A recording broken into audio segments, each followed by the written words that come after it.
खाने पीने की चीज़ों में मिलावट करना अपराध है, लेकिन हमारे शास्त्रों में मिलावट करना कोई अपराध नहीं है। लेकिन ये अपराध कितना बड़ा हो जाता है या किस श्रेणी का है, यह आप विचार करिएगा। मैं तो सिर्फ आपके सामने एक तथ्य पेश कर रहा हूँ।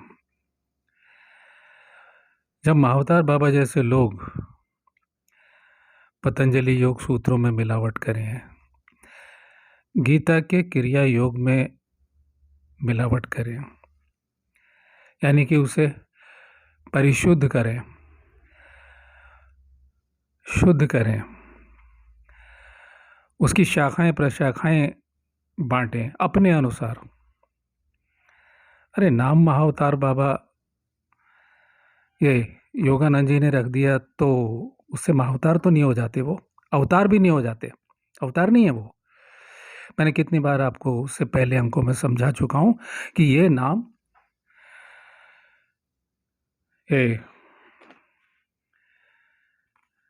इन्होंने रखा है, योगानंद जी ने, और बड़ी जल्दी हमारे देश में किसी को भी अवतार घोषित कर देना, ये बस लोग मानना शुरू कर देते हैं। तो कहाँ भगवान कृष्ण के क्रिया योग के श्लोक, वो भी किस लिए? सिर्फ इसलिए कि अंग्रेजों के लायक बनाया जाए उसे, ईसाइयों के लायक बनाया जाए उसे, और आगे और भी ज़्यादा। आपको धक्का लगेगा, जो सच्चा सनातन धर्मी होगा उसे धक्का लगेगा, जो असली योग विद्या की खोज में होगा उसे धक्का लगेगा, और वो देखेगा कि क्या कह रहे हैं ये। मैं पढ़ के सुना देता हूँ। डर जाते हैं लोग, ओ महाअवतार बाबा, पता नहीं कहीं बुरा ना हो जाए, जहाँ हम साधना ध्यान करेंगे वहाँ कुछ अनिष्ट हो जाएगा। ओशो क्या करेंगे? ओशो करेंगे कि अपनी तर्क शक्ति से आपको अपने चरणों में झुका लेंगे। और लाहिड़ी महाशय हों, क्योंकि अवतार बाबा जी तो हर जगह पहुंचेंगे नहीं, उन्होंने अपना दूत बना लिया है लाहिड़ी महाशय को। लाहिड़ी महाशय ने क्या क्या किया है वो बता देंगे अभी, वो लिख के दे रहे हैं, इसमें लिख के दे रहे हैं। ये दूसरी किताब भी है, ये देख लीजिए, परमहंस योगानंद के वचनामृत। मदर टेरेसा ने ईसाई बनाया तो चलो चलता है, लेकिन योग विद्या ये पूरी किताब ईसाइयत से मार्टिन लूथर और कितने सेंट पॉल जॉन, दुनिया भर के, ऐसा लगता है ईसाई धर्म की किताब पढ़ रहे हैं। योग सूत्रों को ईसा मसीह के वचनों से और अन्य धाराओं, उनके जितने अनुयायी हैं, उस परंपरा में जितने लोग हो गए, उनके वचनों से गीता के सूत्रों को सिद्ध किया गया है। द होली साइंस कैवल्य दर्शन नाम की किताब भी लिखी गई है, और मेरे जैसा सनातन धर्मी तो इसका बहिष्कार करेगा। एक दो गीता के श्लोक हैं, उनको मैंने देखा है, अभी आपको सुना दूंगा, और किसी अंग में कहो तो अभी, क्योंकि धारा टूट जाएगी ये, इसलिए, वरना मैं बता देता कि ये क्या मिलावट है गीता के श्लोक में। वो खुद ज्ञानावतार, इनका नाम रखा ज्ञानावतार। किसने रखा? योगानंद जी ने, अपने गुरु का। मैं पिछले अंकों में कहता रहा हूँ कि शुकर अवतार है, परशुराम अवतार है, नरसिंह अवतार है, वामन अवतार है। ये सब अवतार कब हुए हैं भाई? योग शक्तियाँ तो रावण के पास भी हुई हैं, बाली के पास हुई हैं, बलि के पास हुई हैं, और अवतार बाबा, महाअवतार बाबा तो पैरों की धूल भी नहीं होंगे तुलनात्मक दृष्टि से, क्योंकि तुलना तो हमें सिखाई है भगवान कृष्ण ने सिखाया है कि ऋषियों में ऋषि दुर्वासा, देव ऋषियों में नारद, महर्षियों में भृगु, मछलियों में मगर, नक्षत्रों में मैं चंद्रमा। तो तुलना तो करनी पड़ेगी। आप ढूंढ रहे हैं, मैं जानता हूँ मेरी बात को पसंद नहीं किया जाएगा, मेरे फॉलोअर भी नहीं होंगे ज़्यादा, और हो गए तो कोई उसे दिव्य चमत्कार, कोई आशीर्वाद, कुछ भी माना जाए। क्योंकि सब लोग वो बोल रहे हैं, बस रूप बदले हुए हैं, लेकिन जिसे असली की तलाश है, आश्चर्य की भांति गीता में पहले का उस जमाने में 5000 साल पहले कहा है कि आश्चर्य की भांति कोई उस तत्व को जानता है, आश्चर्य की भांति कोई उस तत्व को सुनता है, और आश्चर्य की भांति कोई उस तत्व को कहता है। सहस्राणाम सहस्रों में, यानी वो तब वो काल था जब हर एक आदमी, सब एक अध्यात्म का वातावरण था। वहां तक ओरिजिनल है सब कुछ, वहां दूसरा धर्म था ही नहीं। इसलिए मैं हमेशा अपनी बात शुरू करता हूँ 5000 साल पहले से, जहां असली है। अंग्रेजों के लिए पुरानी परंपरा क्या है? अंग्रेजों के लिए आप मिलावट करेंगे, आप उसे तोड़ेंगे मरोड़ेंगे। और अब मैं पढ़ देता हूँ, अभी पढ़ता हूँ। पहले क्या होता था, मैं ऐसे शब्द क्यों कह रहा हूँ आपसे, ऐसे शब्द इसलिए कह रहा हूँ, आपने सत्यकाम का नाम सुना होगा। सत्यकाम जाबाल बोलता है, पहले क्या होता था? पहले यह होता था कि शिष्य धक्के खाता हुआ गुरु की तलाश में आश्रम में जाता था। गुरु साक्षात्कार लेगा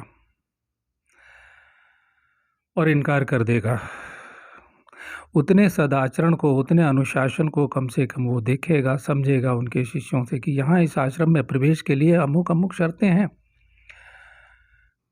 और यहाँ तो अवतार जी महोदय ने, अवतार बाबा जी ने, जो तमाम योग शक्तियों के स्वामी हैं, अनंत शक्तियों के स्वामी नहीं है अवतार बाबा, महल बना देना, पदार्थ परिवर्तन कर देना, फिर वो गायब हो जाना, विघटित करना, कि जैसे मैं अपने शरीर को परमाणुओं में विघटित कर दूं, एक एक कण बिखरा दूं और फिर प्रकट हो जाऊं। ये तो योगानंद जी, क्या नाम है, युक्तेश्वर गिरी ने की बात तो युक्तेश्वर गिरी से चली, और उससे पहले चली कहाँ से, राजा ययाति का प्रसंग। ययाति के तो पैरों की धूल भी नहीं है ये लोग, क्योंकि वहां राजऋषि अष्टक हैं। जे लिन, सर जे लिन। गुरु चेले को उपाधि दे देता है, चेला गुरु को उपाधि देता है। मैं पढ़ूंगा, आप देख लो, पता नहीं क्या हो रहा है। एक तलाश, वो आदमी जो सच्चे योग की तलाश कर रहा है। मैंने कहा ना कि जो गीता का अनुवाद हम पढ़ते आए, आप लोकमान्य तिलक की गीता ले लो, किसी की भी गीता ले लो, उसमें मिलावट है। कुछ श्लोकों का मैंने शुद्ध अनुवाद किया है और उसमें बिल्कुल नहीं मिलना चाहिए। तो वो टाइम था, जाबाल पूछता है गुरु, वो कहता है मेरा नाम सत्यकाम जाबाल है, अपनी माँ का नाम बता देता है। और ये कहानी बहुत जगह आपने पढ़ी होगी, सुनी होगी, पढ़ लेना, क्योंकि मैं इस चैनल पे कहानियाँ नहीं पढ़ता हूँ। मैं कुछ ठोस तथ्य आपको देना चाहता हूँ हमेशा। आप सुनो या ना सुनो, ऐसे सोच लो कि मैं अपने आप से बातें कर रहा हूँ, ये समझ लो कि किसी और से बातें कर रहा हूँ। एक स्पिरिचुअल चैनल, कोई नाम लिखा है टिप्पणी की, मेरे 13वें वीडियो का नाम है व्याग्रा से 10 गुना शक्तिशाली काम शक्ति वर्धक जड़ी यारसा गंभू। और उसमें मैं पिथौरागढ़ में, जो वहाँ के दैनिक जागरण के ब्यूरो चीफ हैं, ब्यूरो प्रभारी हैं, उनका मैं साक्षात्कार ले रहा हूँ। और उस चैनल पे एक सज्जन ने टिप्पणी की है, उनके चैनल का नाम है स्पिरिचुअल ऐसा कुछ, देख लेता हूँ, आप देख लें, कुछ टाइम खर्च हो जाएगा नहीं तो वो कहते हैं कि भाई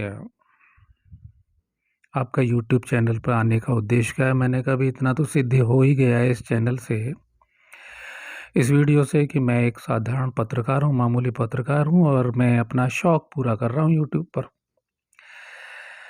लेकिन आज मैं इतना और जोड़ दूँ कि यह काम तो क्या कर रहा हूँ? यह काम तो 1300 साल पहले आदि शंकराचार्य ने किया, जो उस प्राचीन परंपरा के प्रवर्तक थे। उन्होंने अपना कोई निजी धर्म नहीं चलाया। निम्बिकाचार्य ने किया, वल्लभाचार्य ने किया। निम्बिकाचार्य ने तो अपने योग बल से सूर्यास्त के बाद सूर्य का दर्शन करा दिया था, इसीलिए उनका नाम निम्बिकाचार्य हुआ। वल्लभाचार्य जी ने तो कहा कि भागवत में लिखा हुआ वही प्रवचन है, मैं प्रवचन कह दूं, इसे मानते रहो। और ये जो जितने लोग हैं ये प्रवचन का धंधा करते हैं। आपको आश्चर्य होगा, जरा देख लेना इसमें कि उनके जीवन में था प्रवचन देना। लाड़ी मासे ने बहुत ज़्यादा प्रवचन दिए, इसमें पढ़ाओ। अभी मैं पेज पढ़ के बताऊंगा, कुछ कुछ आपको पढ़ूंगा स्पष्ट, और आप खुद पढ़ना। 5000 लोगों को दीक्षा देके गए बनारस में। उससे ज़्यादाओं की तो गिनती नहीं है भाई साहब। तो अवतार बाबा जी ने क्या किया है? जंगल में एक योगी बैठा, उस समाज का ख्याल आया कि अब जाने कि मेरी बात, जैसे 6 साल बाद बुद्ध को ख्याल आया, और अवतार बाबा जी का अगर वो कहीं जिक्र होता, ये कोई अति प्राचीन नहीं है, उन्हें मालूम नहीं है कि मुझे महाअवतार के नाम से बोला जा रहा है। योगानंद ने बोल दिया। मुझे कोई गुरुजी कह दे तो उससे मैं गुरुजी तो नहीं हो जाता। वो आपका काम है, आप मुझे सम्मान दे रहे हो, मैं आपका सम्मान कर रहा हूँ। तमाम लोग हैं, गुरुजी प्रणाम, कोटि कोटि प्रणाम। मुझे मालूम है मैं एक प्रणाम के लायक भी नहीं हूँ, हमेशा याद रहता है मुझे, क्योंकि उनकी चेतना का उतना ही स्तर है। और इन्हें देख के तो डर ही जाएंगे, उनका तो फोटो देख के डर जाएंगे कि तो शांभवी मुद्रा में लाड़ी माँ से इतने चमत्कार किए हैं। लेकिन वो दे क्या रहे हैं आपको? उनका चेला जो युक्तेश्वर गिरी जी है, वो स्वामी भी हैं और गिरी भी हैं। उन्होंने एक बच्चा पे एक बेटी पैदा की। मैं जब प्रसंग का कहाँ से शुरू हुआ था, जो चला था यजाति से, माधवी नाम की योगनी से, याद कर लो पिछले प्रसंग है। वो यज्ञ की अग्नि को सूंघते हुए आई है, भविष्य की अग्नि। और ब्रह्म शक्ति, ब्रह्म ज्ञान, ये सब मैं पहले बोल चुका हूँ, पुनरावृत्ति नहीं करूँगा। अनंत ब्रह्मांडीय शक्तियों के बारे में, जो सर्वशक्तिमान हो, अगस्त पुलस्त अंगिरा की तरह से, जितने नाम गीता में कहे गए उनकी तरह से, उन्हें कहा जाता है ब्रह्मयोगी, ब्रह्मज्ञानी, या जो कुछ भी नाम आप दें। तो अंग्रेजों के लिए यानी शास्त्र तुम्हारे घर जा रहा है। ये तो ऑनलाइन हो गया, जैसे आज की दुनिया में सब कुछ ऑनलाइन। उन्होंने पहले ऑनलाइन सर्विस शुरू कर दी। ये देखो, उन्हें धन की जरूरत थी, योगानंद जी को धन की जरूरत थी। शिकागो में आश्रम था, न दुनिया भर में आश्रम है, सैन फ्रांसिस्को और कहाँ कहाँ, न्यू जर्सी, दुनिया भर में इनके आश्रम है। तो पैसे की जरूरत है, और उसके लिए ईसाइयों की महिमा गाना जरूरी था। ईसा मसीह को बड़ा नहीं करते तो उतना तो योग बल नहीं था, क्योंकि मैंने पिछले अंकों में बताया अपने मित्र को नहीं ढूंढ सकता। कुछ शक्तियां थी योगानंद जी के पास में, जो जागृत हो गई साधना से। अब अगर वो हिरण्य लोक में, जहाँ इतने इतने दुख हैं जिनका वर्णन मैं कर चुका हूँ, वहाँ वो हैं, वहाँ से आके बता रहे हैं कि ये वहाँ पे ये है, और वहाँ पर जीव की आयु कम से कम 2000 साल है। वहाँ हमेशा डर लगा रहता है कि यहाँ से मुझे नीचे खदेड़ दिया जाएगा, पुनर्जन्म होगा, या इससे भूत प्रेतों के लोक में, पिशाच लोकों में फेंक दिया जाएगा। दारुण दुख होता है, ये शब्द मैंने पढ़ के सुना दिए हैं। उससे ऊपर के दिव्य लोक है, वहाँ तो कहीं भय नहीं है, वहाँ दुख प्रवेश नहीं कर सकता। ब्रह्मलोक तक तो गति नहीं। तो योगानंद जी तो नीचे ही गए होंगे ना, उनसे नीचे वो लटके हुए होंगे, और लाड़ी माँ से थोड़े और ऊपर चले गए होंगे। और अवतार बाबा तो अब आगे तपस्या करेंगे, क्या करेंगे। ये क्या हो रहा है भाई? ये अब मैं पढ़ के सुना देता हूँ, ताकि ऐसा ना लगे। उनके भक्तों को प्रणाम कर लेता हूँ भाई, नमस्ते कर लेता हूँ। कहते हैं दोष युक्त सदोष साधना, शुद्ध साधना पद्धति, शुद्ध साधना पद्धति वो होनी चाहिए। गीता में आहार शुद्धि कही गई है। ईसाइयत में कोई नहीं। ईसा मसीह क्या है? अभी जो मैं पढ़ के सुनाऊंगा वो हमें क्या बना देंगे लाहड़ी माँ से, अगर उनसे कोई क्रिया योग सीखेगा तो ईसा मसीह के समान बना देंगे वो हमें, यानी हमें पिटने लायक बना देंगे, कीले ठुकवाने लायक बना देंगे। अरे हम किसी दुर्वासा के शिष्य की से तो वो अच्छे हैं, हम साधना करें तो उस परंपरा में। ये सीधा सा नियम है, मैं कोई साधना करूंगा तो शक्ति जागृत होगी ही, और नहीं तो नहीं हो रही। मैं चाहूँ या ना चाहूँ, बिना कामना के वो जिनकी बात की गई, जो हनुमान जी को हैं, जो बाली को हैं, वो हनुमान जी तो शुद्ध मार्ग के हैं। जितने ऋषि मुनि वो शुद्धतम है। अगर उन्होंने कभी शाप दिए हैं, वरदान दिए हैं, तो वो ईश्वरीय, वो वहाँ पहुँच गए हैं जहाँ ईश्वरीय वाणी उनके अंदर से प्रवाहित होती है। वो हमें इस लायक बना देंगे। तो मैं कुछ अंश पढ़ रहा हूँ, जरा देखें।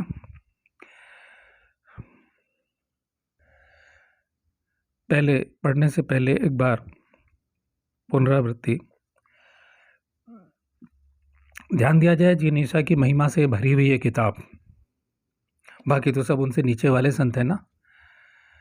अब ये 2023 लगेगा,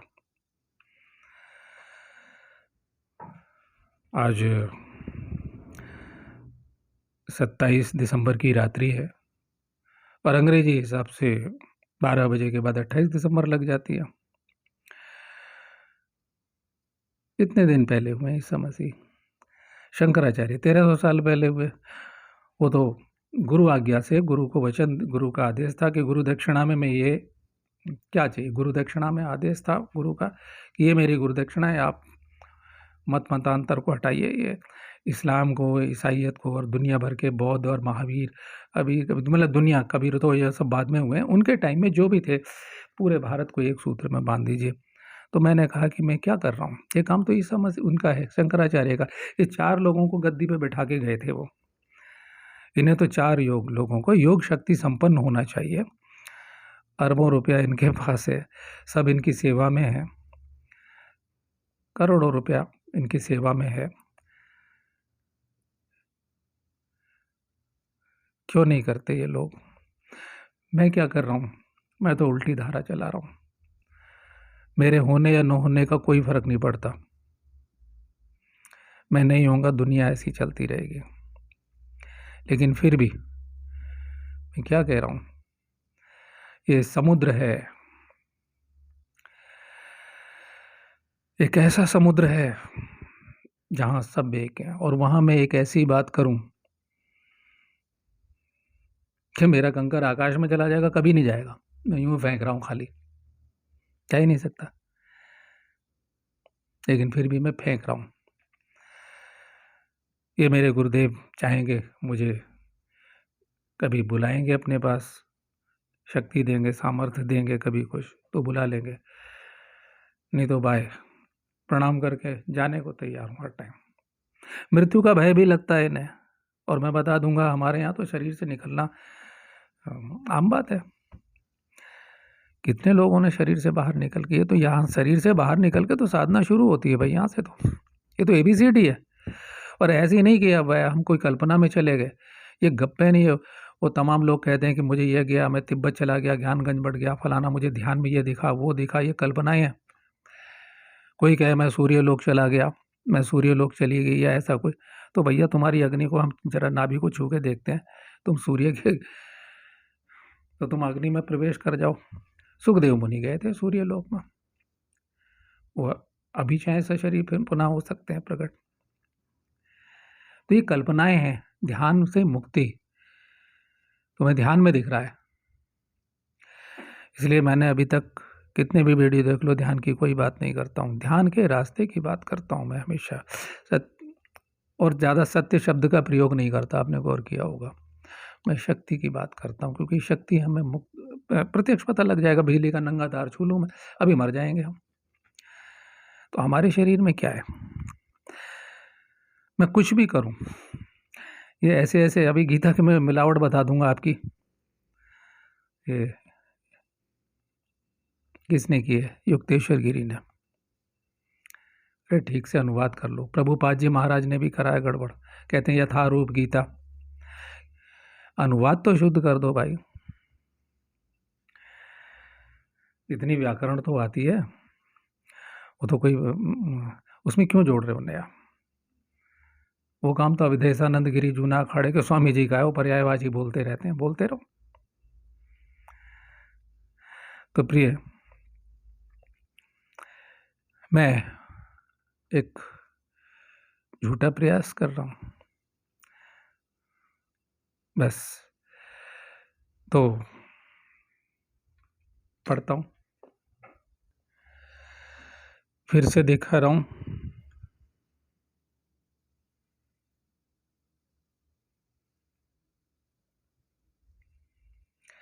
और एक ये किताब,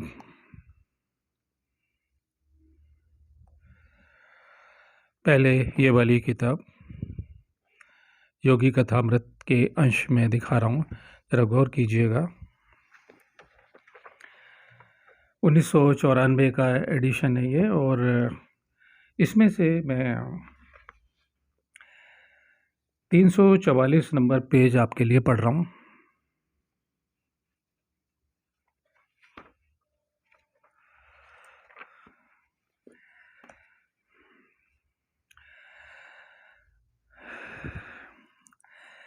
क्रिया योग एक सुप्राचीन विज्ञान है। लाहिड़ी महाशय ने इसे अपने महान गुरु बाबा जी से प्राप्त किया था। बाबा जी ने योगों योगों की विस्मृति के अतल गहवर से क्रिया योग का पुनरुद्धार किया और इसकी प्रविधि को परिष्कृत किया।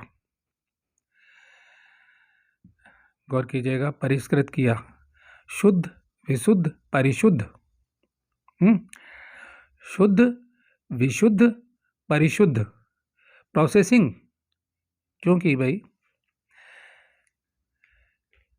एक नई गीता या नया पतंजलि सूत्र की जगह नया महाअवतार बाबा सूत्र पैदा कर देते भाई। जितने अवतार हैं वो शक्तियों सहित प्रकट होते हैं। इस अवतार का मैं सूत्र बता रहा हूँ। चोरी छुपे जंगलों में तो केवल योगी ध्यानी साधना किया करते हैं। साधना से कोई आदमी कभी सिद्ध हो जाता है और वो संसार में आए या संसार कल्याण की बात करे, तो वो साधना उसने अनेक जन्म लिए और साधना से सिद्ध कहीं इनका कहीं उल्लेख ही नहीं है।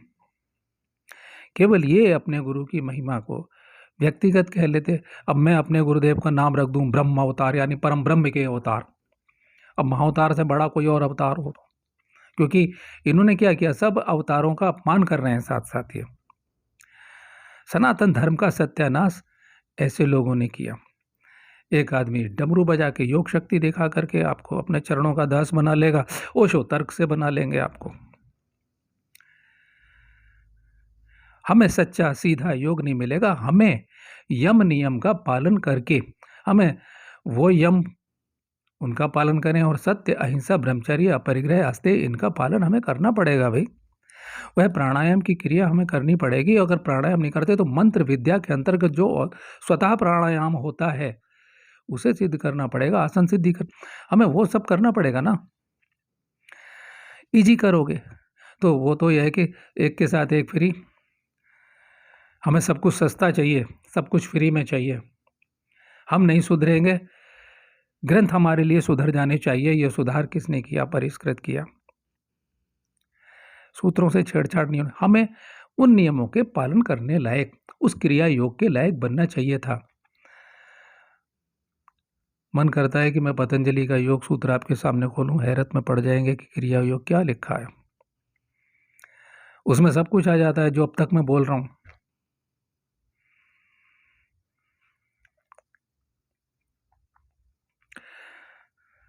जानते हैं, नहीं तो पढ़ लें जिन लोगों ने पढ़ा होगा। क्रिया योग एक सूत्र में पतंजलि तो 195 वाक्य मात्र कहते हैं।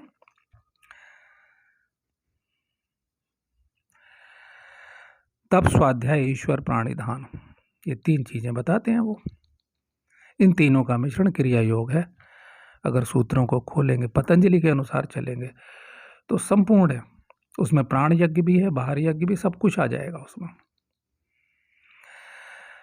हमें चाहिए कि हम फलानी जगह की जलेबी खाएंगे, हम फलानी जगह का रसगुल्ला खाएंगे, वहाँ की मिठाई खाएंगे, वहाँ का ये करेंगे, सब कुछ करेंगे, लेकिन हम एक अगरबत्ती नहीं जलाएंगे। जलाने की जरूरत भी नहीं है, परावस्था में नहीं है, प्राणों में प्राणों का यज्ञ कर लीजिए ना फिर। भगवान खुद कह रहे हैं। तो अंतर यज्ञ बाहर यज्ञ, लेकिन हम अपने बीवी बच्चों को कपड़े दिलवाएंगे, जिनके भी बीवी बच्चे हैं, जो शादीशुदा लोग हैं, माता पिता के लिए भी करेंगे, लेकिन पितरों के लिए कुछ नहीं करेंगे जिन्होंने लिया है। और इन्होंने क्या किया युक्तेश्वर गिरी ने, अभी बताऊंगा आपको। संन्यास ग्रहण किया, क्योंकि ये मैं सोचने लगा कि मुझे विचार किया, दोबारा खंगालना पड़ गया कि भाई आखिर इनकी ये दशा क्यों हुई है, वहाँ क्यों पहुँच गए, बीच में क्यों लटक गए, हिरण्य लोक में क्यों आए। एक से एक अच्छे लोग हैं। अभी तो और जब मैं महाभारत का प्रसंग पढ़ूंगा तो एक से एक दिव्य लोगों का वर्णन है। ब्रह्मलोक में भी अंतिम साधना तपस्या करके जो उन सुखों से, वो जो आनंद की अवस्था है, उससे भी निकलना होता है। ये परमानंद, फलानंद, डिमकानंद, आत्मानंद। आत्मानंद तो आ गया, चलो, जिसका मैं वर्णन कर रहा हूँ। किसे आया आनंद? आपको आया। आपको आत्मज्ञान हो गया तो कोई वो आत्मा का आनंद लेने वाला तो है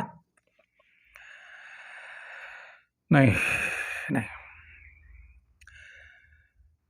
होंगे, मेरे और भी हो सकते हैं। जैसे शुद्ध की तलाश है, ये प्रोसेसिंग नहीं, कोई तोड़ मरोड़ नहीं। आदमी को तोड़ मरोड़ करनी चाहिए कि हमें तब तक नहीं मिलेगा आश्रमों से। 5,000 साल पहले, अभी मैं वहीं से शुरू करूंगा, निकाला जाएगा नहीं हो। नहीं तो अश्वत्थामा को जैसे, ये बाहर की विद्या है। धनुर्विद्या क्या है, परमाणु बम की विद्या क्या है, ये बाहर की विद्या है। वो पूरे एक नगर को नष्ट कर सकती है, देश को नष्ट कर सकती है, और एक उत्तरा के गर्भ में छोड़ी जा सकती है शक्ति, केवल एक पॉइंट पे लाई जा सकती है। और जिसे वापस लाना आता है वो वापस ले सकता है। तो बाहर की विद्याओं के लिए भी योग्यता। और जब नस नाड़ियाँ शुद्ध किए बिना, इड़ा पिंगला सुषुम्ना नाड़ी को शुद्ध किए बिना, आणो मल का नाश किए बिना, मंत्र जप जिसको कहते हैं, ये प्रणव जप, प्रणव जप साधारण जप नहीं कि ओम का जप, क्योंकि मैं बताऊंगा कि वो 49 स्वर हैं ओम के अंतर्गत, मंत्र विद्या के अंतर्गत, अंतर्मात्र का, बहिर्मात्र का, वो कभी मैं थोड़ा थोड़ा वर्णन कर चुका हूँ। तो उससे हमारे आणो मलों का जब तक नाश नहीं होगा, तो ये सब उन अंग्रेजों को सिखाना चाहिए था ना, नहीं सिखाएंगे। उसके बाद चलिए मैं बताता हूँ, 3 नाम आते हैं योगानंद के बाद में। वो जो दया माता जी जिनका फोटो आप देखते हैं, कोई हुआ, उसके बाद कोई हुआ, ये रही दया माता जी, देख लें।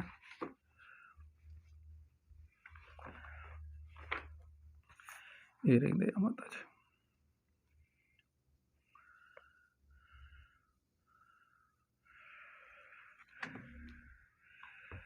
आप कुछ भी करें, आपके अंदर शक्ति जागृत हो जाएगी। आप प्राणायाम करें, शक्ति जागृत होगी। आप मंत्र जपें, शक्ति जागृत होगी। आप कोई ध्यान करें, नहीं हो रही तो आप गप्पे हाँक रहे हैं। कुछ चीज़ें आपसे प्रकट होंगी। तो मैं ये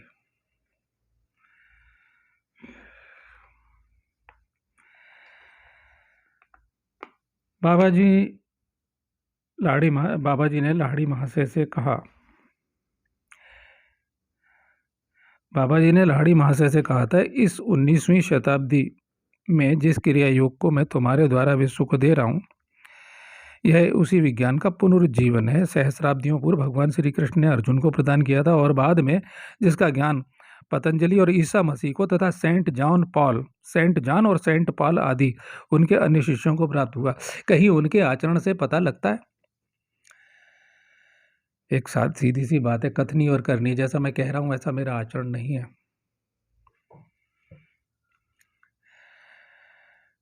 कितना ही नकली आचरण कर लो, असलियत तो प्रकट होती ही है। सारी चालाकियां और सारी मक्कारियां यहीं रखी रह जाती हैं।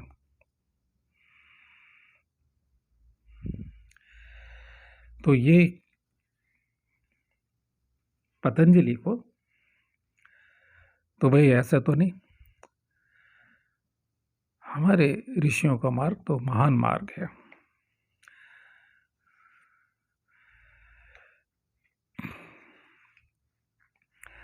देखिए, इसमें कहते हैं अपान वायु में प्राण वायु का हवन द्वारा और प्राण वायु में अपान वायु के हवन द्वारा योगी प्राण और अपान दोनों की गति को निरुद्ध कर देता है। इस प्रकार वह प्राण को हृदय में मुक्त कर लेता है और प्राण शक्ति जीवन पर नियंत्रण प्राप्त कर लेता है। तात्पर्य यह है कि योगी फेफड़ों और हृदय की क्रिया को शांत कर प्राण की अतिरिक्त आपूर्ति के द्वारा शरीर के अपक्षय को रोक देता है।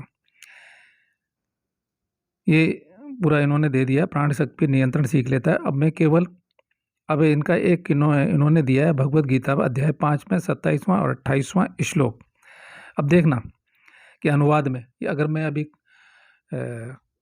आपको अंतर बताऊं तो ये बोलते हैं ध्यान पारंगत, फिर ब्रैकेट में लिखते हैं मोक्ष परायण मुनि सदा मुक्त ही है, जो चरम लक्ष्य की प्राप्ति के लिए अपनी दृष्टि को भ्रकुटी के बीच में स्थित करके नासिका तथा फेफड़ों में विचरने वाले प्राण। या ये शब्द फेफड़ा कहाँ से आया भाई? गीता में तो कहीं फेफड़े का जिक्र नहीं है। आप इस श्लोक में देख लो, ऊपर सामने रखा, प्राणापानौ समौ कृत्वा नास्याभ्यंतर चारिणौ, सीधा कह दिया गया है नासिका में विचरने वाले। जब हम अनुवाद कहें तो साफ साफ कहें कि मैं इसमें कुछ भी नहीं जोड़ूंगा, आप अलग से स्पष्ट करें और इस क्रिया को दिखाऊंगा। और अपान वायु को प्रभावहीन सम बनाते हुए बाहरी विषयों, ये किसका है? ये ज्ञानावतार जी महोदय का है, जो कि योगानंद जी को मिला हुआ है। बाहरी विषय भोगों को परित्याग कर देने में समर्थ है, ये इस तरह की भाषा नहीं है। और जो इंद्रियों, मन और बुद्धि को जीत चुका है और इच्छा, भय तथा क्रोध से रहित है।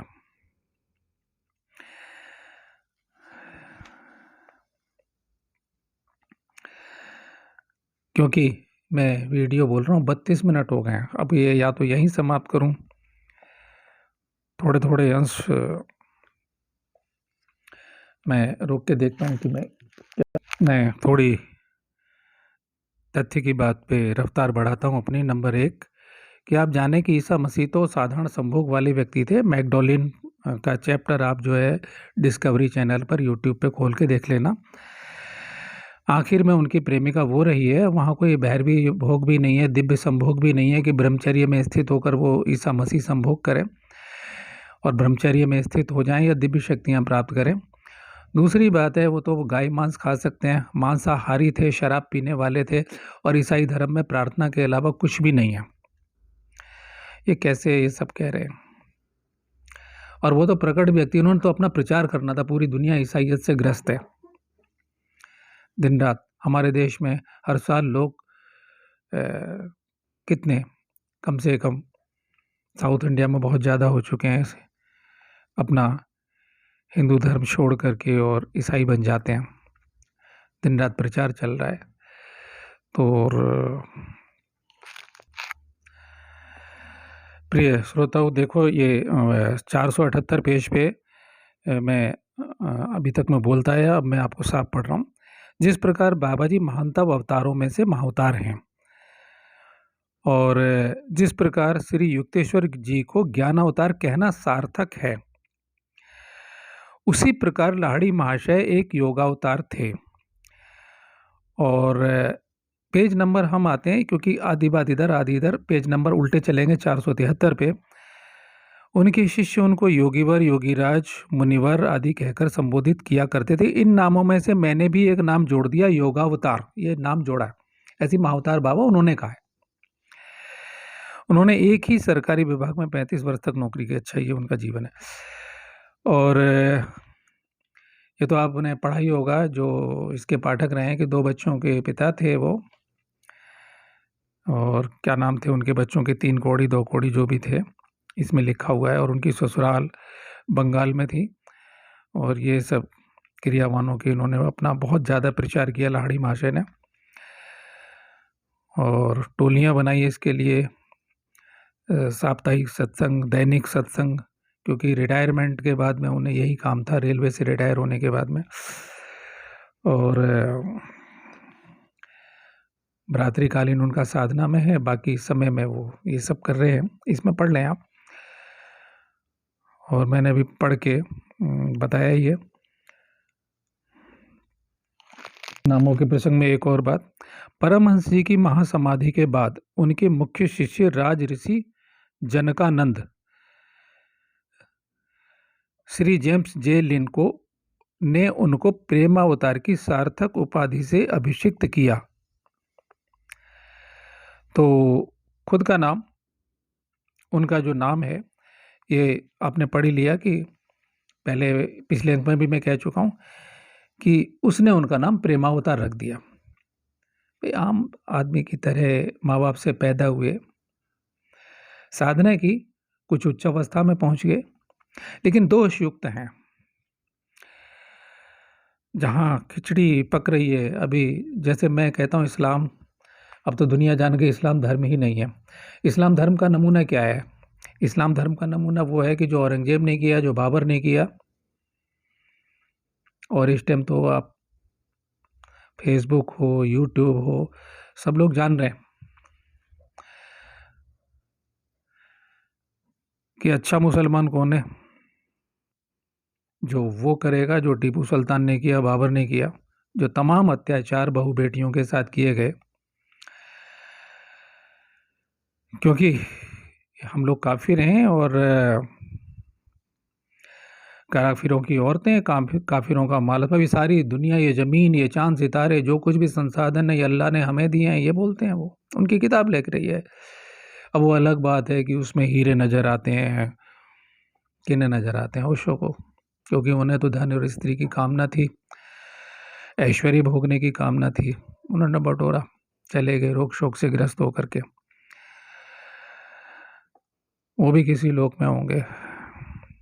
इत्तेफाक है कि चलो धन्य है कि ये आकर के बता गए योगानंद को कि मैं फलानी जगह हूँ, और वो लिख रहे हैं और खुश हो रहे हैं कि पुनरुत्थान हो गया उनका हिरण्य लोक में। उनके चारों तरफ मेरे पड़ोसी अगर भूखा है तो मेरा दिल लगता है कि मैं इसे रोटी दे दूं। मेरे पड़ोस में झगड़ा, कोई किसी को पीट रहा है, मार रहा है, और दिख रहा है इन्हें, तो उन्हें तो युक्तेश्वर गिरी जी को दिखता रहता है ये लड़ रहे हैं, झगड़ रहे हैं।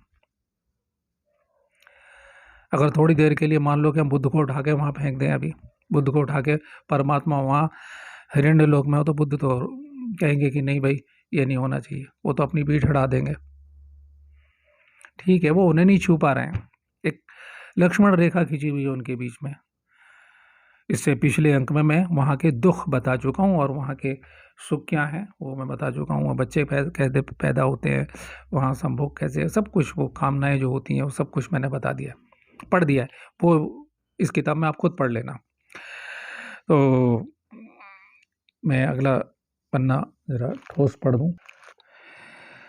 पेज नंबर 474 पे नीचे की लाइनें हैं। लाहिड़ी महाशय ने करीब 5000 शिष्यों को क्रिया योग में दीक्षित किया था और इनमें अनेक अंग्रेज, यूरोपियन और अमेरिकी शिष्य भी थे। और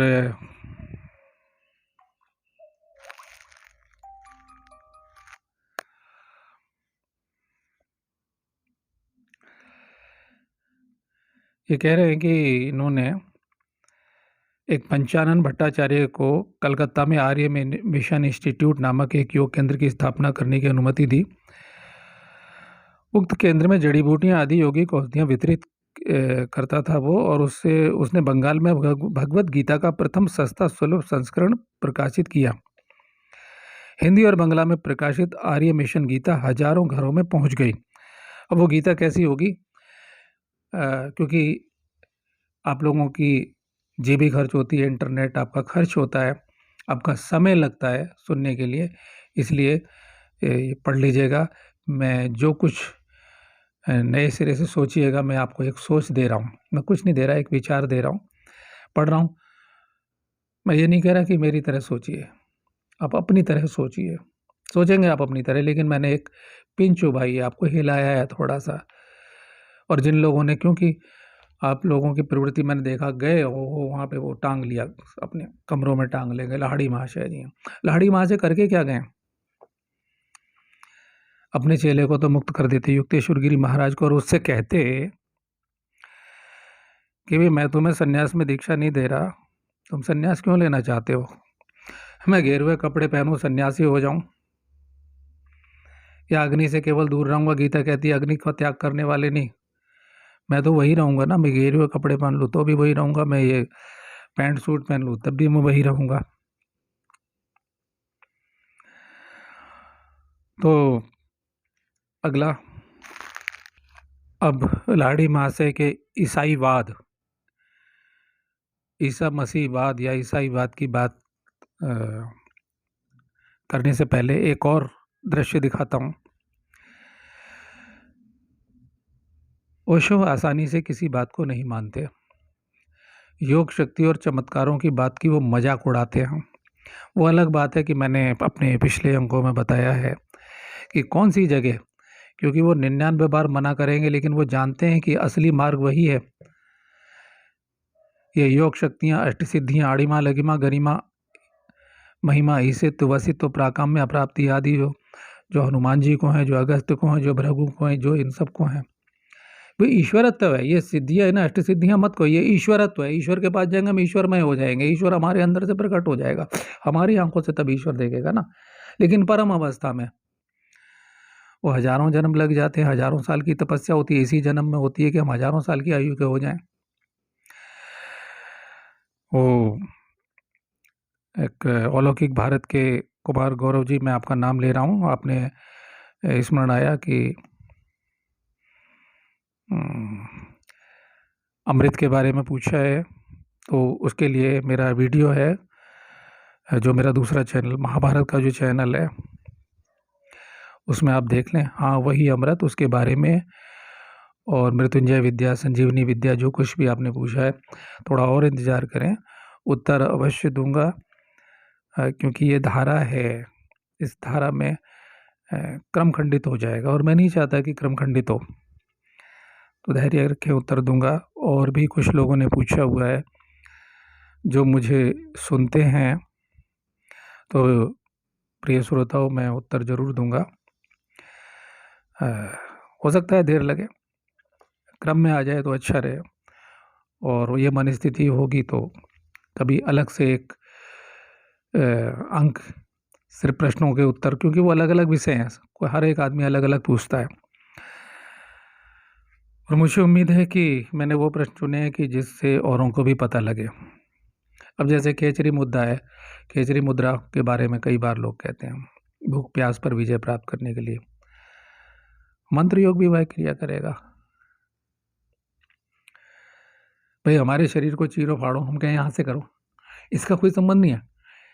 भाई खेचरी मुद्रा में आप सब पढ़ते हैं ना कि जीभ लंबी हो जाएगी, दाह ताड़न दोहन मर्दन आदि क्रियाएं हैं, और त्रिफला लगाया जाता है, ये सब आप पढ़ते पढ़ाते रहते हो। अब तो सब नेट पे है, तो मैं क्या बोलूँ, मैं वही बातें बोलूँ तो बासी हो जाएगी, झूठी की वजह। मैं कुछ ऐसा कहूँ, ऐसा कुछ बताऊँ, बोलने शब्द से मुझे अपराध बोध होता है, मैं बोलना कुछ नहीं, मैं कुछ ऐसा तथ्य रखूँ, और मैं अपने आप से भी अगर बात करूं तो वो बातें जो मेरे जहन में नई उदय होती हैं, मेरे गुरुदेव की कृपा से, उनके श्री चरणों में प्रणाम करते हुए। तो आपको कुछ मिले, मैं महामृत्युंजय का केंद्र यहाँ भी है। अब कोई कहे मैंने महामृत्युंजय के दर्शन कर लिए, भाई तो क्या हुआ, तो तुम्हें अमृत तो आ जाना चाहिए, तुम्हारी उल्टी क्रिया हो जानी चाहिए। अगर आप 70-80 साल के हैं तो आप 16 साल के क्यों नहीं हो जाने चाहिए, हो जाने चाहिए। तो नहीं तो नहीं है, या तो है या तो नहीं है, या मैं अभी उस अवस्था में नहीं पहुंचा। भाई अभी मैं तो ABCD शुरू कर रहा हूँ, तो बताऊँ। तो आप ये एक उदाहरण देख लीजिए मेरे मुंह से। अब ये क्या कह रहे हैं,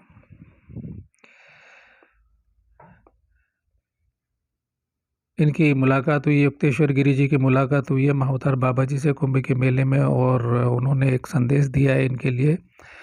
पेज संख्या 487 पर कहते हैं, लाड़ी महाशय हैं और वो उनके पास आते हैं और उन्हें संदेश देते हैं।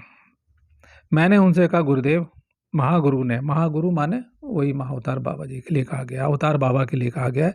और फेड़ा खान बाबा जी जो असली नाम, मतलब जैसे नीम करौली बाबा, खंडवा मध्य प्रदेश वाले बाबा, अगर योगानंद ना पैदा हुए होते, आपको बताऊं, अगर योगानंद ना पैदा हुए होते तो महाअवतार बाबा जो कभी कभी प्रकट होते थे अल्मोड़ा के क्षेत्र में, और तो वहाँ के गांव में जो पुरानी किताबें हैं उनमें लिखा हुआ है कि हेड़ा खान बाबा के नाम से उन्हें जाना जाता है।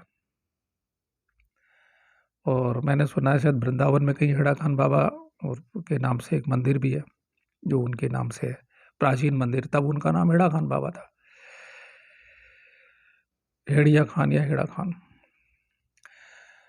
अब जंगल में तो वो भी बैठे थे, प्रभुपाद जी महाराज, गौड़पाद जी, क्या नाम है, गौड़पाद जी स्वामी, गोविंदपाद जी आदि शंकराचार्य के गुरु, और उनके गुरु स्वामी गौड़पाद जी, वो नहीं गए। एक धारा चला दी है कि गुरु चल के जाएगा, गुरु चल के जाएगा चेले के पास। ये किन लोगों ने कहा?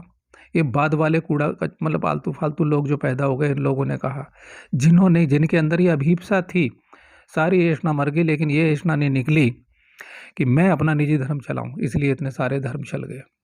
यही कारण है और कोई दूसरा कारण नहीं है। तो अब देखो, बहुत महत्वपूर्ण शब्द हैं कि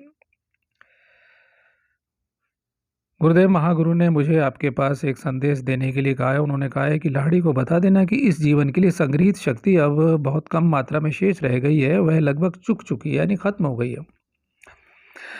मेरे मुंह से इन गूढ़ शब्दों के निकलते ही लाहिड़ी महाशय की सारी देह इस प्रकार थरथर कांपने लगी मानो बिजली छू गई हो। क्षण भर में वे बिल्कुल शांत निस्तब्ध हो गए। उनका सदा का स्मित वदन तत्क्षण कठोर हो उठा। लकड़ी की मूर्ति की भांति अपने स्थान पर वे गंभीर और निश्चल रूप से बैठे रहे। उनके शरीर का रंग बिल्कुल उड़ चुका था। मैं भयभीत होकर घबरा उठा। मैंने अपने जीवन में कभी भी इस आनंद मूर्ति को इस प्रकार गंभीर होते हुए नहीं देखा था। वहां उपस्थित अन्य शिष्य भी घबराकर चारों ओर देखने लगे। इस प्रकार निस्तब्धता के बीच 3 घंटे बीत गए। इसके बाद लाहिड़ी महाशय की स्वाभाविक प्रफुल्लता पुनः लौट आई और वे अपने प्रत्येक शिष्य के साथ, उन्होंने स्नेह के साथ बातचीत की। सबने चैन की सांस ली। तो मैं ओशो का जिक्र इसलिए कर रहा था कि वो आसानी से नहीं मानते लोगों की, हमारे ऋषि मुनियों की मजाक उड़ाते हैं। और प्रशांत, जो अभी आचार्य प्रशांत है, वो तो दिन रात मजाक ही उड़ाते हैं। आप देख लें, वो अपना निजी सनातन धर्म चला रहे हैं। सनातन धर्म की याद में वो वेदांत और ये सब बकवास सब। और क्यों? क्योंकि वोट किसके पास जाता है तो और लोग पिछड़ जाते हैं। बहुत सारे लोग हैं और लोग भी, ये संघर्ष चल रहा है यूट्यूब पे। तो अब ओशो ने क्या कहा? ओशो ने एक ब्रह्म योगी का जिक्र किया है। कभी आगे जब कभी मैं उनके विषय में ज़्यादा बताऊंगा और बिल्कुल ठोस तथ्य उनके आपके आगे रखूंगा कि कभी वो कुछ कहते हैं, कभी वो अपनी ही बात को काट देते हैं। वो क्षण भर में कहेंगे देवता कोई नहीं है, तुम्हारी कल्पनाएं ही देवता हैं। फिर कहेंगे कि आज्ञा चक्र टूट जाए तो तत्क्षण देवताओं से संपर्क हो जाता है। क्या ब्रह्मवाणी, ईश्वरीय वाणी ऐसे भेद करती है, ऐसे भ्रमित शब्द बोलेगी, अपनी ही बात को काटेगी। आज तक किसी ऋषि ने, किसी मुनि ने, किसी ने नहीं कहा। तो वो अमर लोग, वो दिव्य लोग, वो दिव्य आत्माएं, कहाँ मारकंडे जो बोल दिया महामृत्युंजय विद्या। तो ये सब बात के लोग हैं प्रिय। और वो बोलते हैं ब्रह्म योगी हुए, वो यूनिवर्सिटीज में जा कर के और मृत्यु प्रयोग दिखाते, दिन में 5 बार दिखा देंगे। आज इस डिग्री कॉलेज में, कल को डिग्री कॉलेज में, वो भी सदोष। उनकी मृत्यु दोषयुक्त हुई क्योंकि वो उतनी देर के लिए वो चले जाते थे। लेकिन जो पतंजलि का परकाया प्रवेश है कि हम वास्तव में पूर्णतः चले जाए, डॉक्टर वो सर्टिफिकेट ले लेते थे, बाकायदा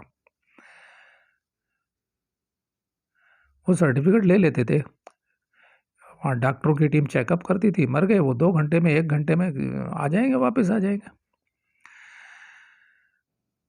और इन्हें डर लग गया क्या कि ये जरा रम गए हैं। क्यों भाई? तुम तो मुर्दे को जिंदा कर देते हो। बालक राम है, उसे जिंदा कर दिया।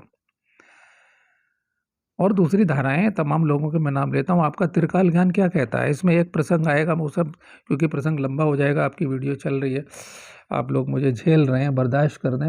50 मिनट मुझे झेलते हुए, बर्दाश्त करते हुए मुझे हो गए हैं।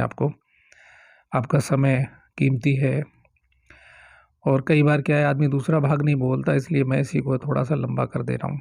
जिसकी मर्जी होगी, जो टाइम खर्च करेगा मुझे झेलेगा भाई। तो एक और बात कीमती कह के ख़त्म करता हूँ कि इन्होंने कहा कि ये बोलते हैं, एक तो ये बाबा जी ने इन्हें आदेश दिया, ज्ञान अवतार महोदय जी को, अर्थात ये युक्तेश्वर गिरी, जो कि पृथ्वी कहते हैं, एक टोकरी की भांति लटकी हुई है पृथ्वी, जो मैंने पिछले अंक में पढ़ लीजिएगा, सुन लीजिएगा, भूल गए हो तो, या जिसने नहीं देखा हो तो। युक्तेश्वर गिरी जी कहते हैं, शीघ्र ही काशी से श्री रामपुर आकर मैं बाबा जी के अनुरोध के अनुसार, यानी बारे हो यार, ऐसा शब्द यूज कर रहे हो, बाबा जी के अनुरोध के अनुसार, यानी महाअवतार बाबा ने तुमसे अनुरोध किया। भाई शब्द तो भूल जाओ भाई, अपने गुरु का सम्मान कैसे करते हैं। क्योंकि ये किताब में गलत प्रिंट नहीं है, बड़ी काफ़ी जांच पूछ करके कई बार इसका अन्वेषण किया गया। ये किताब लिखी गई है 1941 में, और मेरे पास तो 1994 का एडिशन है ये।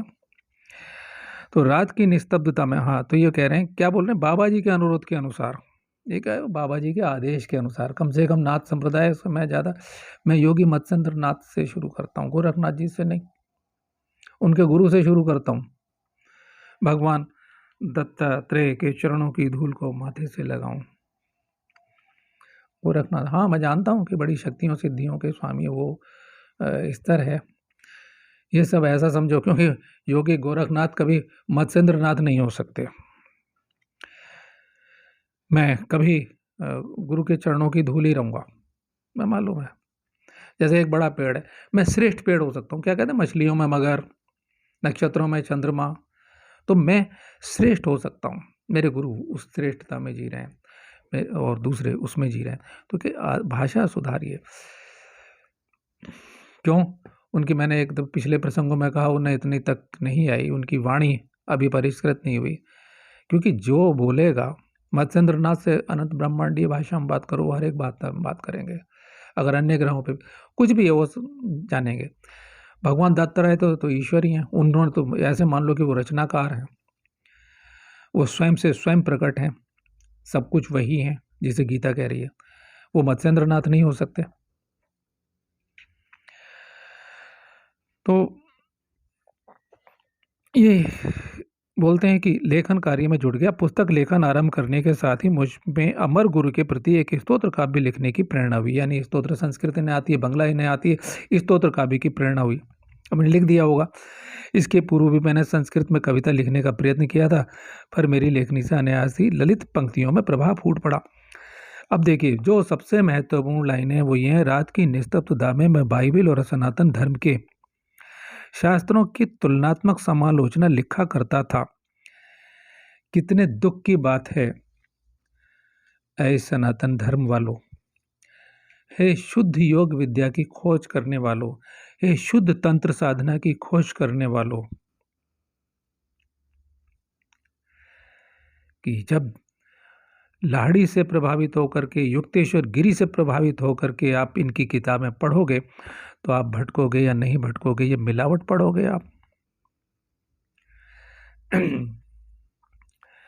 रात की निस्तब्धता में मैं बाइबल और सनातन धर्म के शास्त्रों की तुलनात्मक समालोचना, आलोचना को सम करना, समालोचना, लोचना, लोचन, समालोचना, सम आलोचना, बराबर इक्वलिटी कर रहे हैं।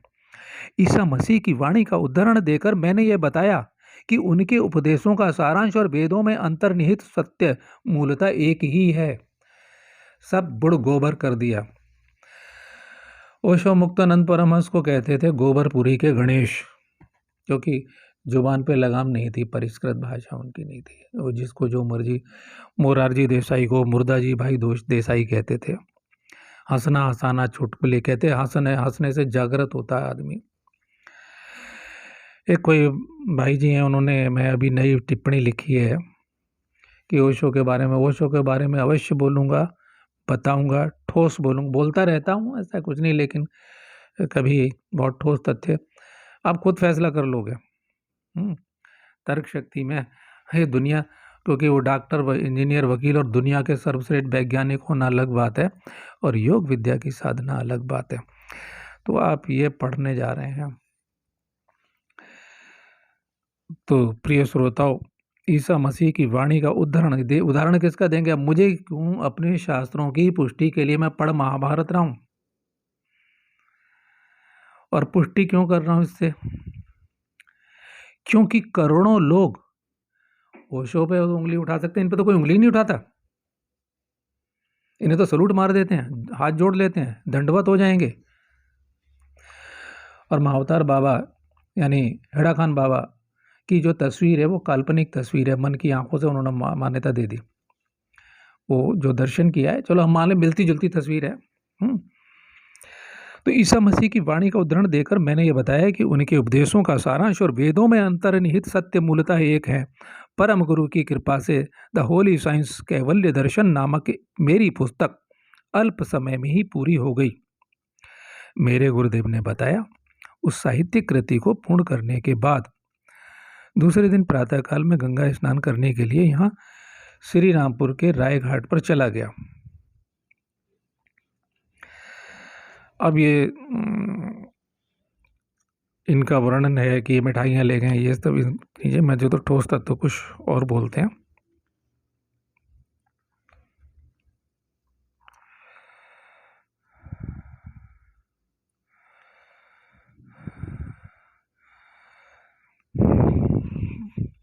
और अब इसमें संत कबीर का भी उदाहरण दिया, पेज नंबर 493, 56वां मिनट चल रहा है। तो मैं फटाफट इतनी सी बात कह देता हूँ आपको कि ये तो सनातन धर्म के विरोधी हैं। इनकी आंखें तो खुली नहीं कबीर महोदय की। इन्हें तो ये नहीं बताया कि जिस कण से मेरा शरीर बना हुआ कबीर महोदय का, तो ये पत्थर की मूर्ति भी इससे बनी हुई है। ये सारी हम मूर्तियाँ ही हैं, चलती फूर्ती थोड़ी देर में बिखर जाएंगी। ये जो जगत दिख रहा है ये है ही नहीं। भगवान कृष्ण क्या कहते हैं राजयोग में? क्या कहते हैं? राजयोग क्या है कि सारा जगत जल में बर्फ की भांति है, लेकिन ना जल कुछ है ना बर्फ कुछ है ही नहीं।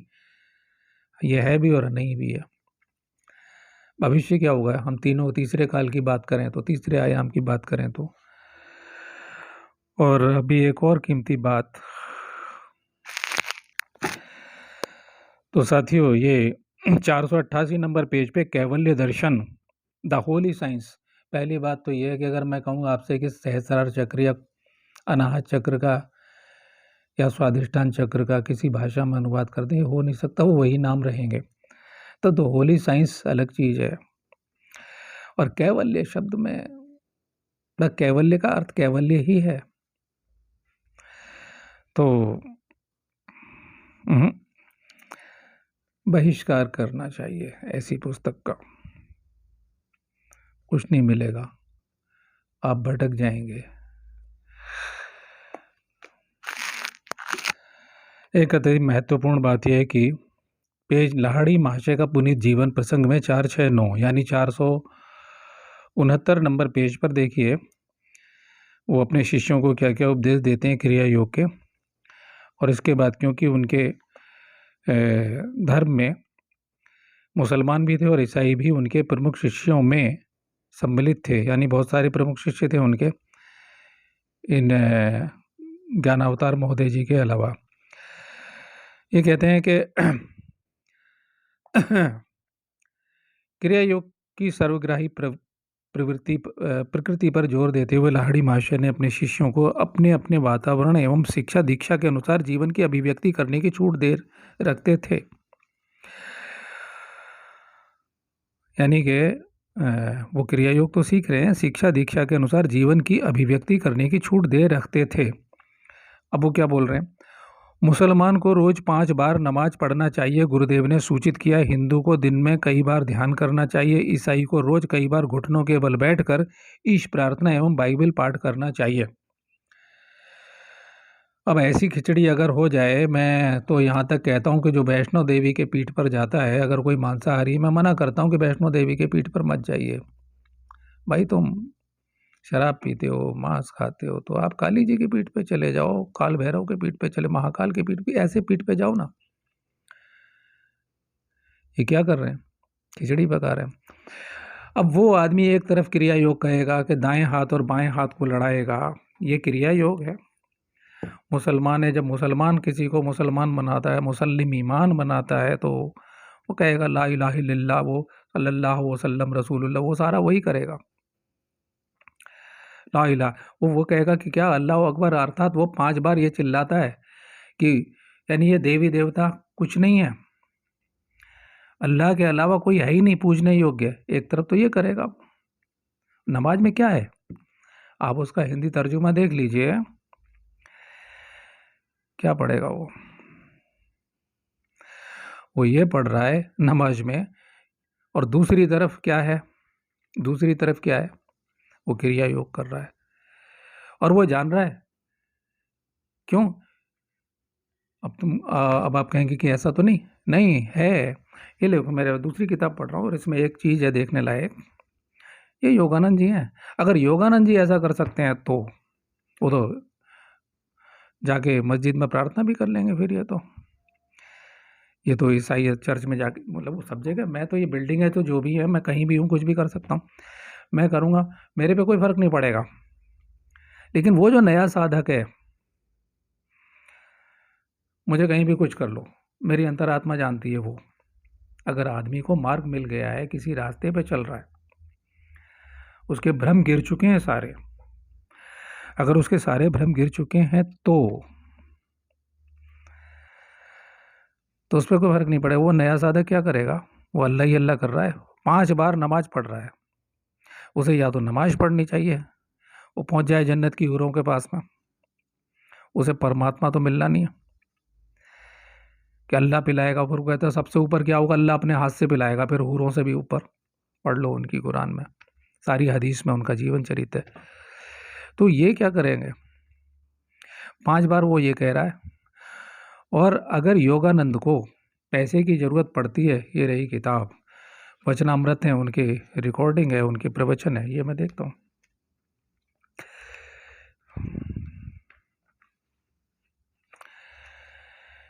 ये किताब है सन 94 का संस्करण है, और पेज नंबर 30 पर गुरुदेव बोले, ये उनका शिष्य लिख रहा है, गुरुदेव बोले ईश्वर कौन, जेलिन, वही राज ऋषि महोदय या दया माता जी, जो भी उनके वचनों का संग्रह कर रहे हैं, ये उनके वचनों का संग्रह, वचनामृत। कुछ अपने वचन अपने आप भी लिखवाए उन्होंने। ईश्वर अपने भक्तों की कोई भी जरूरत शीघ्र ही पूरी कर देते हैं, क्योंकि इन भक्तों ने अहंकार की बाधक शक्तियों को निकाल फेंका। माउंट वाशिंगटन के केंद्र में नहीं, माउंट वाशिंगटन के केंद्र के प्रारंभिक दिनों में एक बंधक यानी हुंडी, बॉन्ड,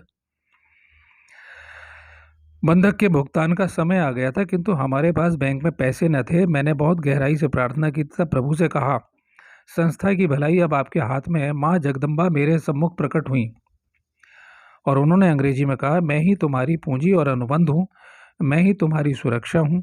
कुछ दिनों बाद डाक में केंद्र के लिए मुझे एक बहुत बड़ा दान मिला। अब हमारे ऋषि आदि शंकराचार्य कनकधारा स्तोत्र की रचना करते हैं, सूखे आंवले के बदले तो सोने के आंवलों की वर्षा हो जाती है। और आज भी कोई कनकधारा स्तोत्र सिद्ध कर ले तो मुझसे मत कहिएगा, मैं जिस मार्ग का मैं साधक हूँ, कि मैं भाई साधारण गरीबी में क्यों जी रहा हूँ या साधारण अवस्था में क्यों जी रहा हूँ। मुझे जितने पैसे चाहिए उतने मिल जाएंगे, काम करूँगा, मेहनत करूँगा, रोटी खा लूँगा। लेकिन जो लोग गृहस्थी हैं, जिन लोगों के पास जिम्मेदारियां हैं, जिनके पास बहुत कुछ संघर्ष है और वो योग साधना के लिए तड़पते हैं, उनके पास समय नहीं होता।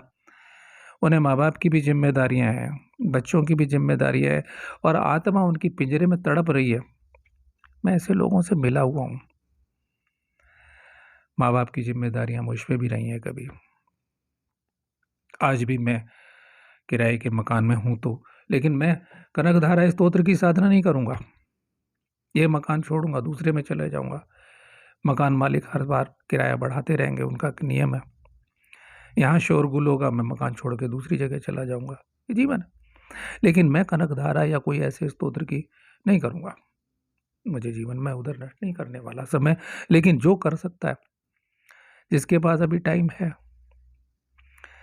ऋषियों का जीवन क्या है? धर्म अर्थ काम मोक्ष शुभ विनियोग प्रकृतिता, कि उन्हें धर्म के लिए धन भी चाहिए भाई, और करना चाहिए। बहुत सारे काम है तो जिंदगी से वो करना चाहिए। बाहर का भी यज्ञ हो और भीतर का भी यज्ञ, प्राण का यज्ञ अंदर और बाहर का यज्ञ बाहर, संतुलन होना चाहिए। तो क्योंकि पूरी गीता में कदम कदम पे यज्ञ है। तो ऋषि तत्काल, और ऐसा भी हो सकता है कि वो दूसरे प्रकार से कि आएगा धनोपार्जन, तो कुछ दिन बाद इन्हें दान प्राप्त होता है। अब इन्हें क्या कर रहे हैं, इन्हें काली जी अभी दिख रही है, योगानंद जी को काली जी दिख रही है। योगानंद परमहंस इनके गुरु कौन? इनके गुरु हैं गिरि और पुरी। इनकी एक बेटी थी जो मैं पहले कह चुका हूँ, और देवताओं के पुण्य प्रताप से राजा ययाति पुनः स्वर्ग से ब्रह्मलोक तक गए और दिव्य मार्ग से, वो सारा वर्णन आप पढ़ चुके होंगे। तो खोज रहा था कि युक्तेश्वर गिरी आखिर बीच में कैसे ऐसे लोक में चले गए, टंग गए, जहाँ उनके चारों तरफ वो सब कुछ है जो मैं पिछले अंक में कह चुका हूँ, और दारुण दुख भी है। जो शब्द है उनके दारुण दुख है। अब आप जरा एक दर्शन कराता हूँ, इतना झेला है तो और भी देखें। युक्तेश्वर गिरी जी ने कहा, कर्मकांड और विधि विधान मुझे रुचिकर नहीं है, मैं तुमको विद्वत कर्मकांड रहित रीति से संन्यास की दीक्षा दूंगा। ये रीतियां अपने आप बना ली हैं इन्होंने, तो टंगना तो था ही युक्तेश्वर गिरी को, क्योंकि अपने शिष्य योगानंद को संन्यास देने के लिए इनका सन्यासी होना खुद का जरूरी था। और हमारे ऋषि मुनियों की परंपरा जो सनातन परंपरा है, वो तो पांचों तत्वों को प्रधान मानते हुए, मंत्रों को प्रधान मानते हुए, ऋषि है और मंत्र है। ओशो ने भी मंत्रों को प्रणाम किया, आखिर में तो वो मानते नहीं है, कभी कोई मंत्र नहीं देते, मंत्रों के विरुद्ध चिल्लाते रहते हैं। जय कृष्णामूर्ति ऑफ इंडिया, जय कृष्णामूर्ति, जिन्हें ओशो ब्रह्मज्ञानी मानते थे, तो उन्होंने भी, वो तो बड़ा बुरा बोलते हैं मंत्र वालों को कि मंत्र जपने वाले मूर्ख और आलसी होते हैं। हालांकि उनके सरदार खुशवंत सिंह जो पत्रकार थे, वरिष्ठ देश के सबसे बड़े, उन्होंने लिखा, उनके अवैध संबंध मेरे पास प्रस्तुत है, सब ठोस सबूत अखबारों में छपते रहे, यानी उनके वीर्य से बच्चे भी पैदा हुए, और ओशो टाइम्स में प्रकाशित है पत्रिका, मैं कभी आगे अंकों में बता दूंगा। तो ये तो उनका, ऐसे ब्रह्मज्ञानी थे वो, क्योंकि खुशवंत सिंह तो खुद भी नंगा हो जाते थे, वो इंदिरा को नंगा कर देते थे, सबको, कोई नहीं बचा उनके टाइम में, जितने बड़े दिग्गज थे वो खुद को भी नंगा करते थे, दूसरों को भी नहीं डरते। दिल्ली की 70% जमीनों के मालिक थे। अखबार हिंदुस्तान से मैं बोल रहा हूँ, ये कभी आगे भविष्य में डेट टाइम्स, जो डेट भी बता दूंगा। तो ये देखिए, इन्होंने सन्यास का सानुष्ठान दीक्षा में हवन विधि, विविदिशा या सन्यास की सानुष्ठान दीक्षा में हवन विधि भी सम्मिलित है, क्योंकि ये होती है, बिना हवन के नहीं होगा, जिसके अंतर्गत प्रतीकात्मक अंत्येष्टि क्रिया भी करनी पड़ती है। शिष्य के भौतिक शरीर को मृत और ज्ञानाग्नि में भस्मीभूत माना जाता है, माना नहीं जाता, किया जाता है तरीके से, तो मान्यता मिलती है अग्नि के समक्ष, जैसे एक प्रतिज्ञा कि आज से मैं मर चुका हूँ, तो जो भी। अब एक और चीज, गुरु ने नाम नहीं दिया इन्हें, ये क्या बोलते हैं, उन्होंने सब कुछ अपने, जिसको कहते हैं मन कल्पित आचरण, गीता कहते हैं मन कल्पित, यानी मनमाना आचरण, जिसको संत रामपाल जी, संत हटा देते हैं, रामपाल जी महाराज बोल देता हूँ, क्योंकि वो कबीर का अवतार घोषित करते हैं खुद को, रामपाल जी महाराज। एक क्षण सोचकर मैंने कहा, योगानंद, इसका शाब्दिक अर्थ है योग द्वारा आनंद। उन्होंने मुस्कुराते हुए कहा, मैं तुमको अपनी रुचि के अनुसार नाम चुनने का अधिकार देता हूँ। अब जैसे मैं अपने गुरुदेव से कहूँ कि मेरा नाम ये रख दो, अरे गुरु फैसला करेंगे। अब युक्तेश्वर गिरी, वो कहते हैं ना कि परंपरा को, कोई परंपरा नहीं, सब कुछ मैं खुद से हूँ, तो टंगोगे भाई, और फिर लटकोगे भाई, यानी 9 महीने फिर पेट में लटकोगे। श्री युक्तेश्वर गिरी के चरणों में नत जानू होकर प्रणाम करके समय उनके मुख से पहली बार अपने नाम का उच्चारण सुनकर मेरा हृदय कृतज्ञता से भर उठा। एक तो ये, और दूसरी चीज़ एक और अभी, तो प्रिय जरा देखें इन्होंने क्या गड़बड़ किया। स्वामी संप्रदाय में संलग्न अनेक सन्यासी, शायद 10 लाख, ये उस टाइम बोल रहे हैं, स्वामी संप्रदाय से संलग्न है। इस संप्रदाय में प्रविष्ट होने के लिए एक आवश्यक शर्त का पालन करना पड़ता है। वह यह है कि किसी स्वामी उपाधिकारी पुरुष से दीक्षा लेनी पड़ती है, यानी स्वामी संप्रदाय के किसी व्यक्ति से दीक्षा लेनी पड़ती है। इस प्रकार स्वामी संप्रदाय के सभी सन्यासी अपने एक ही सार्वभौम गुरु आदि शंकराचार्य की आध्यात्मिक परंपरा से संबद्ध हो पाते हैं। और इसमें दारिद्र्य अवहरण और अपरिग्रह, जिसको कहते हैं ब्रह्मचर्य और आध्यात्मिक गुरु, तो ये इसका व्रत लेते हैं। कैथोलिक साधु मठ संस्थान प्राचीन, अभी बिना ईसाइयत घुसाए तो बात नहीं बनेगी ना इनकी। कैथोलिक साधु मठ संस्थान प्राचीन स्वामी संस्थान अनेक बातों से मिलते जुलते हैं। इसमें इतने सारे नाम आपको मिल जाएंगे, लगता है कि अंग्रेजों की हम स्तुति गा रहे हैं। इतनी महिमा इन्होंने, इतने नाम घुसा दिए हैं कि हर एक बात के लिए फलाने ने ये कहा, जेम्स ने ये कहा, कि मार्टिन लूथर ने ये कहा, तो उसमें जो वेदों में कहा है कि उन्होंने कह दिया। ये अभी के पैदा हुए लोग हैं, आचरणहीन, क्रियाहीन। तो अब इसमें देख लीजिए, आप कहते हैं, आपने भी सुना होगा पंचदश नामी, क्योंकि अखाड़ों के नाम चलते हैं। 10 नामियों में एक उपाधि है गिरी। श्री स्वामी युक्तेश्वर गिरी जी, गिरी के शिष्य होने के कारण मैं भी इस शाखा से संबंधित हूँ। अब परमहंस भी एक संप्रदाय है, ठीक है। अब चेला तो परमहंस हो गया, और ये डबल विभूतियां धारण कर ली। अरे भैया, तुम बेनामी हो जाओ, और कुछ नहीं था तो कोई ये नाम से चिपक गए। चलिए, कि इन 10 नामियों में एक उपाधि, कम से कम श्यामाचरण लाहिड़ी, उनके माँ बाप का श्यामाचरण लाहिड़ी, ठीक है, उनका जाति सूचक बंगाली ब्राह्मण है, लाहिड़ी है, खत्म हो गई बात, वो के वही रहेंगे। तो श्री स्वामी युक्तेश्वर गिरी जी ने, गिरी का शिष्य होने के कारण मैं भी इस शाखा से संबंधित हूँ। कुछ अन्य शाखाएं इस प्रकार हैं: सागर, समुद्र, भारती। आपने देखा होगा बहुत से लोग भारती लगाते हैं, ये बाबा लोग जो सन्यासी होते हैं।